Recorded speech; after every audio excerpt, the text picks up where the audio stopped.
प्रभु पथ के लिए मेरा दीपक बना। रोशनी तू है खुदा यीशु, मेरे लिए तू ज्योति बना। अनमोल वचन तेरा प्रभु पथ के लिए मेरा दीपक बना। और पुत्र पवित्र आत्मा के नाम पर सारे लोगों को यीशु यीशु। आप लोगों को धार्मिकता के बारे में प्रभु का वचन संतोहन का तीसरा पत्र अध्याय 1 वाक्य 11 से हम सुनाएंगे। हालेलुया। संतोहन कहते हैं आप बुराई का नहीं बल्कि भलाई का अनुसरण करें। हालेलुया। जिसके पास बाइबिल हो वो अपना बाइबिल से ज़रूर वचन सुनेंगे, क्योंकि बाइबिल सारे लोगों के पास में है। सब लोग इस वचन के सुनेंगे, अपने बाइबिल को ज़रूर खोलेंगे। संतोहन कहते हैं आप बुराई का नहीं बल्कि भलाई का अनुसरण करें। आप जो भलाई करता है वह ईश्वर की संतान है। हालेलुया। जो भलाई के काम करते हैं वह ईश्वर के संतान बनते हैं। हालेलुया। किंतु जो बुराई करता है वह ईश्वर के विषय में कुछ नहीं जानता है। हालेलुया। जो बुराई करता है वह ईश्वर के बारे में कुछ भी नहीं जानता है। हालेलुया। इसलिए संतोहन कहते हैं आप बुराई का नहीं बल्कि भलाई का अनुसरण करें। हालेलुया। तो हमें पूरा जीवन हमें भलाई में बिताना है कि बुराई में बिताना है? सारा जीवन हमें भलाई करते करते मर जाना है। हालेलुया। हालेलुया। वचन बताता है जो भलाई करता है वह ईश्वर के संतान है। जो भलाई के काम करते हैं वह ईश्वर के संतान हैं। हालेलुया। किंतु जो बुराई करता है वह ईश्वर के विषय में कुछ भी नहीं जानता है। हालेलुया। कितना ही प्रार्थना करने वाला क्यों न हो, कितना ही पूजा करने वाला क्यों न हो, परमेश्वर को अभी तक नहीं जाना है। हालेलुया। जानता वही व्यक्ति जो भलाई करता है। हालेलुया।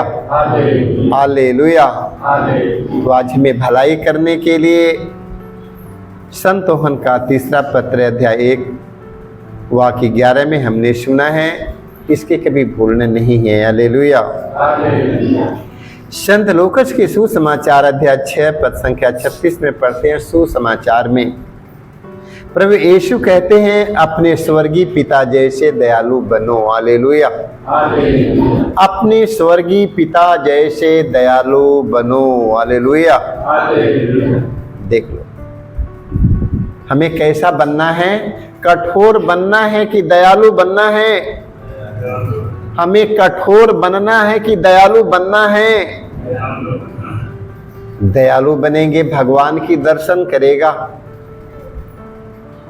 कठोर हृदय बुरा ही दिन देखता है। कठोर हृदय के मनुष्य बुरा ही दिन देखेगा। दयालु हृदय के मनुष्य भगवान के दर्शन करेगा। हालेलुया। प्रभु यीशु कहते हैं अपने स्वर्गीय पिता जैसे दयालु बनो।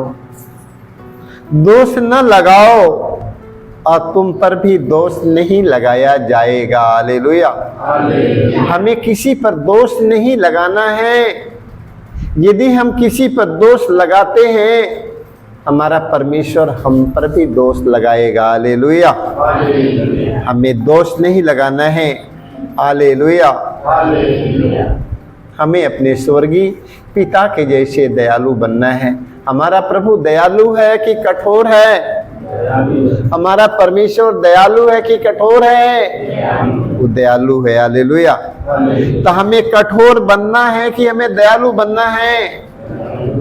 कठोर मत बनिएगा। हालेलुया। मत्ती की सुसमाचार अध्याय 5 वाक्य हम 9 में पढ़ते हैं। सुसमाचार में हालेलुया। देखिए प्रभु यीशु कहते हैं धन्य वे जो मेल मिलाप कराते हैं। हालेलुया। धन्य वे वो व्यक्ति जो मेल मिलाप कराते हैं, वे ईश्वर के पुत्र कहलाएंगे। हालेलुया। जहाँ टूटा रिश्ता है हमें वहाँ जोड़ना है। हालेलुया। जहाँ बुराई है वहाँ भलाई उत्पन्न करना है। जहाँ मतभेद है वहाँ एकता को हमें बनाना है। हालेलुया। हालेलुया। मेरे भाई मेरे बहनों, प्रभु यीशु कहते हैं धन्य वे जो मेल मिलाप कराते हैं, वे ईश्वर के पुत्र कहलाएंगे। हालेलुया। इस संसार में मेल मिलाप कराने वाला कोई नहीं है। सारे लोग दे दुनिया तोड़ने वाला है। हालेलुया।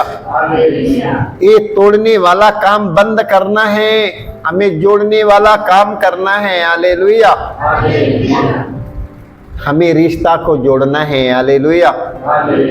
हमें तोड़ना नहीं है। रिश्ता नहीं तोड़ा जाता है, रिश्ता को जोड़ा जाता है। हालेलुया।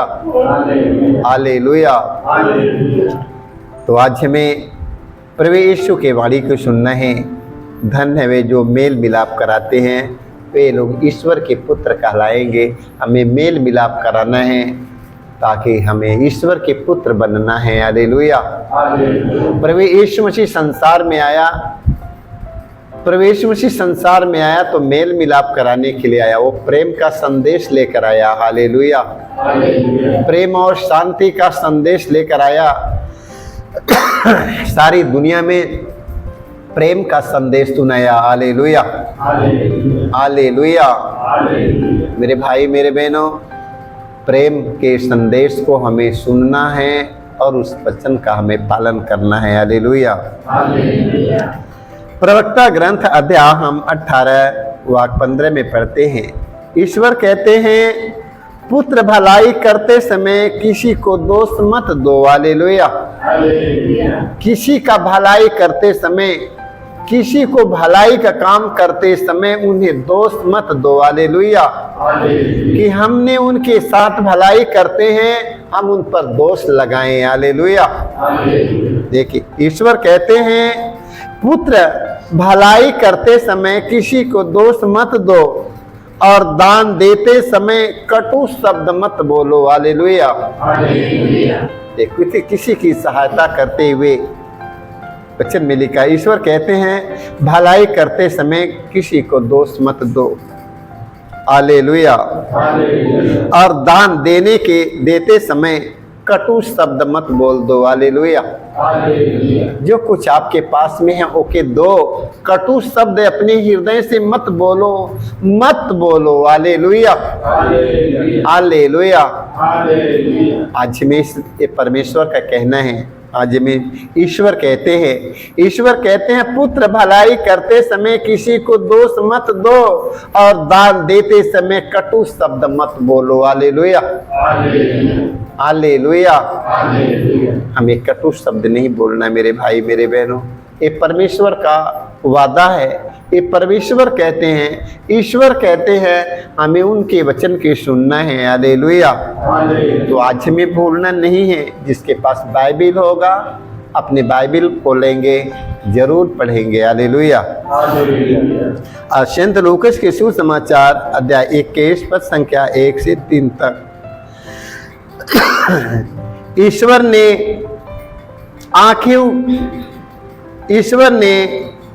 आंखें ऊपर उठाकर देखा कि धनी लोग खजाने में अपना दान डाल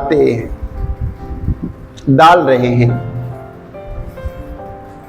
उन्होंने एक कंगाल विधवा को भी 2 अधेले डालते हुए देखा और कहा, इस कंगाल विधवा ने उन सबों से अधिक दान दिया है। हालेलुया। हालेलुया। देख लो, दान देते समय परमेश्वर देखता है। जानते हैं हम क्या दान करते हैं परमेश्वर को हमारे मालूम है कि नहीं? हम दान देते समय मुट्ठी बांध कर देते हैं तो मुट्ठी में एक कौन देखता है? एक परमेश्वर देखता है। हालेलुया। एक विधवा ने अपने तंगी हाल में रहते हुए उन्होंने एक अधेला की दान दिया, क्योंकि खाने के पास उसके पास वही था और कुछ भी नहीं था। सारे लोग अपनी समृद्धि में से दान देते थे। कोई कितना कितना दान देता था, कितना कितना अपने समृद्धि में से देता था, आज़ादी में से देता था। मगर वो विधवा ने अपने तंग हाल में से कितना दान दिया? 2 अधेला दान दे दिया। जो खाने के उसके पास रहा सब दान दे दिया। हालेलुया। वचन हम पढ़ते हैं, ईसा ने आंखें ऊपर उठाकर देखा कि धनी लोग खजाने में अपना दान डाल रहे हैं। उन्होंने एक कंगाल विधवा को भी 2 अधेले डालते हुए देखा और कहा, इस कंगाल विधवा ने उन सबों से अधिक दान दिया है। हालेलुया। हालेलुया। विधवा की दान ज्यादा कैसे हो गया? क्योंकि अब वो अपने तंगी हाल में दान दिया था। कैसे दान दिया? अपने तंगी हाल में दान दिया। जानते हैं, जब गेहूं की समय बोने का समय आता है, फसल बोने का समय आता है, खेत में जब फसल बोने का समय आता है तो घड़ी खाने के लिए नहीं रहता है। किसान लोगों के पास कुछ नहीं होता है, मगर मिट्टी में बोने के लिए तैयार करते हैं। आज नहीं खाना बनेगी, मगर तो आज हमारे खेत में मिट्टी में ये बीज बोना है। हालेलुया। तो तंगी हाल में रहता है कि नहीं? जिसमें फसल की बुआई होता है उस समय तंगी हाल में रहता है, मगर कोई न तो कोई अनाज कोई नहीं देगा, कहेगा नहीं इतना ही बोने के लिए है। मटर चना नहीं कोई देगा क्योंकि इतने ही बोने के लिए है। आलू नहीं काटने देगा क्योंकि इतने ही बोना है, काटना नहीं, आलू है उतने ही बो। क्योंकि वो अपने तंगी हाल में विधवा ने अपना दान दिया और सबसे अधिक दान उसका हो गया। हालेलुया। हालेलुया। इसलिए मेरे भाई मेरे बहनों, आज के वचन के जरूर सुनिएगा, पढ़िएगा। जिन लोगों के पास बाइबिल है अपने बाइबिल से जरूर वचन सुनिएगा, क्योंकि वचन के द्वारा हमें सीखना है। हालेलुया। हालेलुया। ये प्रभु यीशु मसीह के द्वारा हमें सीखना है। हालेलुया। सारे लोगों को जय यीशु।